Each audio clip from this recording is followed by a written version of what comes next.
Spooky season may have come and gone, but there are some places in the Pokemon world that may feel like spooky season all year round. A lot of people, when thinking about possibly living in the world of Pokemon, probably think about a lot of the positives. I mean, having your own Pokemon, getting to travel throughout these beautiful regions. But just like our own world, there are plenty of areas that might make the Pokemon world not so fun. In today's video, I'm going to be going through what I believe to be the 10 most spooky and scary areas of the entire Pokemon world. And this, of course, could be for any number of reasons. The area could just be scary looking, it could be filled with scary Pokemon, or it could be something else entirely. But before we go ahead and dive right on into some spooky haunts, make sure to go down below and hit that subscribe button to make sure you are tuned into the channel whenever I release new content, and also to protect yourself from any wandering spirits. Now, I'm not going to go in any particular order for these, because what's creepy is creepy, okay? Like, these locations in a Pokemon game are absolutely insane. All 10 of these, I can see why people would be afraid going in them. Especially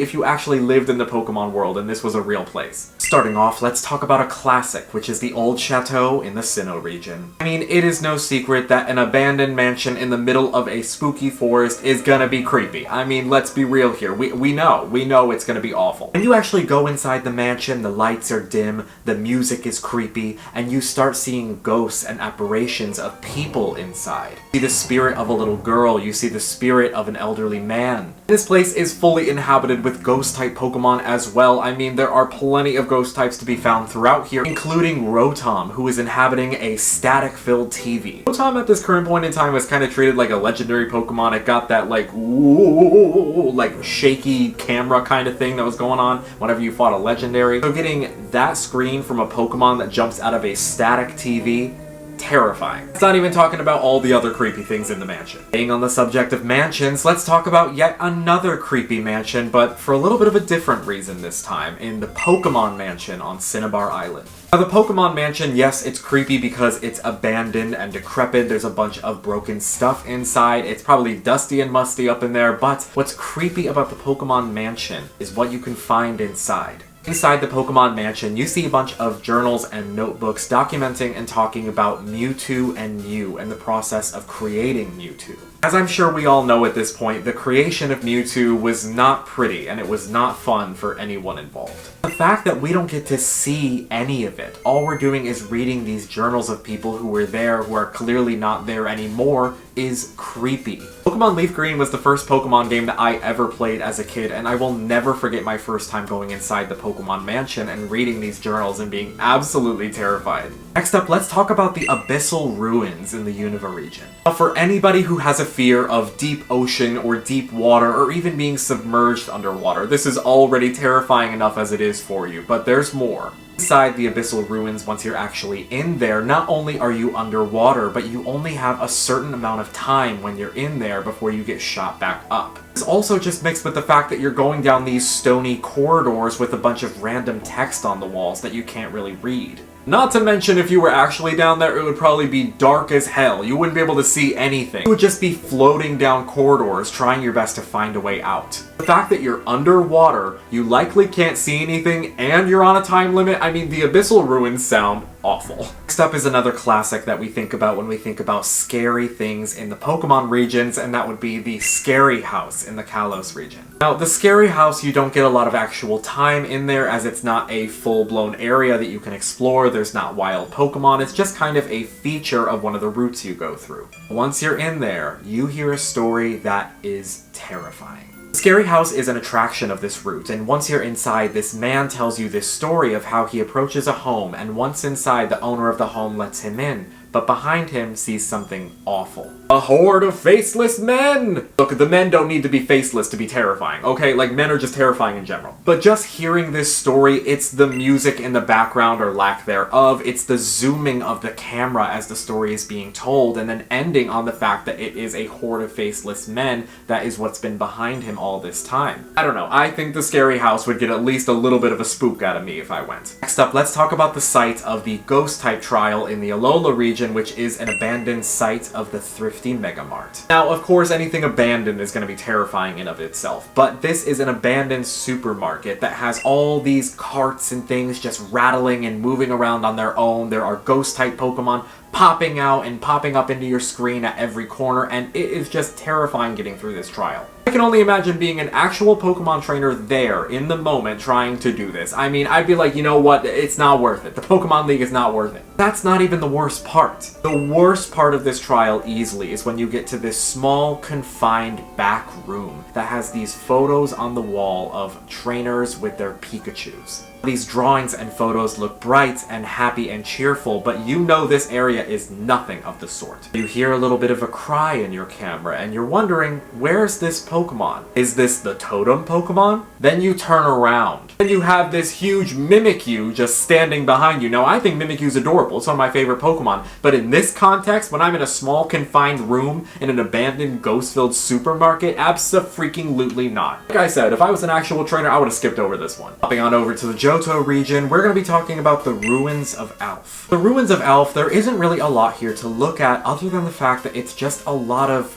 unknown, literally. The unknown have always been one of Pokemon's greatest mysteries, and the fact that these ruins are centered around the unknown and no one knows who made them, why they're there, what the purpose of these ruins is, and the fact that they're centered around unknown is creepy in itself. I mean, anybody who has any fear of the unknown would be terrified here. You just have the sounds and the noises that it makes when you're actually inside, and the music doesn't help either. Maybe it's just the graphics of the time, but I think that if this game were in an updated version of Johto, it would be definitely a lot creepier. This next one I think would be genuinely terrifying for anybody who would have to go there, considering it poses a genuine threat to you, and that's the Distortion World. Now, I know that we all think the Distortion World is super cool because we get to walk on walls and go down waterfalls, and it's where Giratina is, but think about it in actuality. You are somewhere where you are jumping from platform to platform over an abyss of darkness that you don't know where it leads. You got in, but you don't know how you're gonna get out, and the only way to get out might be through the legendary Pokemon Giratina that you find in there. But the scary thing about it is, Giratina is one of the most terrifying things in there. You have this demon-like Pokemon that is just roaming, flying around this shadow-like Distortion World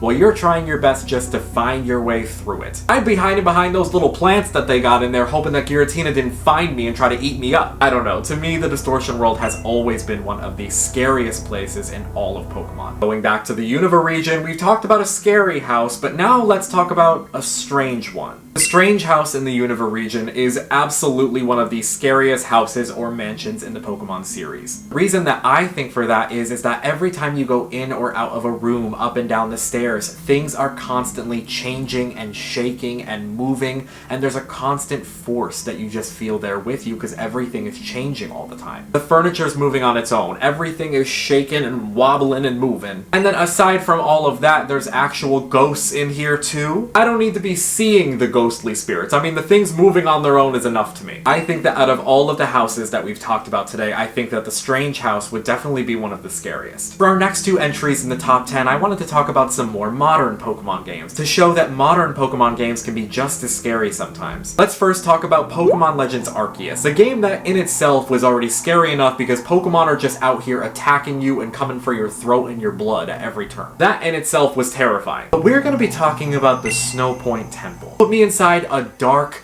dim, cold set of ruins. I'm trying to find my way through, find my way out, solve these puzzles. You want me to be solving puzzles in here? Not even to mention the fact that there is an alpha Pokemon at the very top, which once you round the corner is just there to get you. That's what I think I found the creepiest about this, is that you never knew what was lurking around the corners. You never knew what Pokemon was going to come for you. You never knew what was going to be around the corner. Also, not to mention the fact that the setting itself is terrifying. I mean, just having a set of ruins that not really anybody goes in at the top of a snowy mountaintop, I mean, that's a setting for any kind of scary movie. Next up, I wanted to include something from Pokemon Scarlet and Violet, but I wanted something that was genuinely creepy to me. So even though it's technically more of a thing instead of a location, what I wanted to include from Scarlet and Violet is the seals of the Treasures of Ruin. The Ruinous Quartet are a group of Pokemon that just in themselves are full of evil and malice, and they're just bad. I mean, all four of them are dark types, and in Japanese, the dark type is essentially the evil type. These Pokemon were causing chaos and havoc around the region before they were sealed, so the fact that these monsters of chaos and darkness are just being kept in these chained up seals, and now we are unknowingly taking out the stakes and letting them out. I mean, just approaching one of these seals when it has all the chains buttons on it is enough for me as the player to know that this is not something I want to open. Yes, of course I know if I never opened them, I would never get to hear the amazing soundtrack of when you're actually fighting the Ruinous Quartet, probably one of the best songs in the entire game. If it means not unlocking these chaotic beasts from their cells, I'm cool. Now, of course, I saved this one for last, one that you've been waiting for the entire video, and I did say I wasn't doing these in any kind of ranking or any kind of order, but this one will always be number one to me, and that is Lavender Town and Lavender Tower. Nothing to me in any Pokemon game will ever top the creepiness of Lavender Town and Lavender Tower. I mean, there are whole creepypastas written about this area because it is so dang terrifying. Genuinely, if I played Pokemon Red and Blue as a kid, I probably would have had nightmares about this area. This whole area just screams haunted. Like, I want absolutely nothing to do with it. I would not be visiting the Pokemon Tower. I would not be going anywhere near this town if I had the choice. Not only is the music and the town itself creepy, but you have the townspeople itself walking down the street telling you that you have a ghostly white hand on your shoulder. Ma'am, I'm just trying to go to the Pokemon Center, and you're telling me that I got a ghost following me? Oh, hell no. Then you go inside the Lavender Tower, and it's like, oh, it's just 10 times worse. It's full of people that are full on getting possessed by ghostly spirits. Not only are you surrounded by the deceased, you're surrounded by people who are getting possessed by the deceased. And it all comes to a head near the top of the tower when you have to fight a ghost itself that until you get the Sylph Scope you can't identify. So you're just fighting this ghostly spirit that you don't even know what it is. Lavender Town and Lavender Tower will forever be one of the scariest, if not the scariest thing in the Pokemon series. Now, I was gonna include a joke in this video talking about Undella Town and oh, it's terrifying because you open the door and there's this monstrous beast Cynthia behind the door and she battles you without your consent and approval, but the Pokemon account already beat me there. Not the official Pokemon company taking my idea before I even make the video. That just shows great minds think alike. There you have it. There are the scariest and spookiest places in the Pokemon series. I am a big fan of ghost-type Pokemon and anything spooky or creepy, and I actually love seeing when Pokemon gets a little scary. So I will definitely be looking forward to future entries in the series where we see which area of the region is going to be the scariest and creepiest, as there has been pretty much one in every single region so far. After making a video like this, I can only hope that I don't have nightmares tonight. Definitely don't think I can ever read that Lavender Town creepypasta ever again.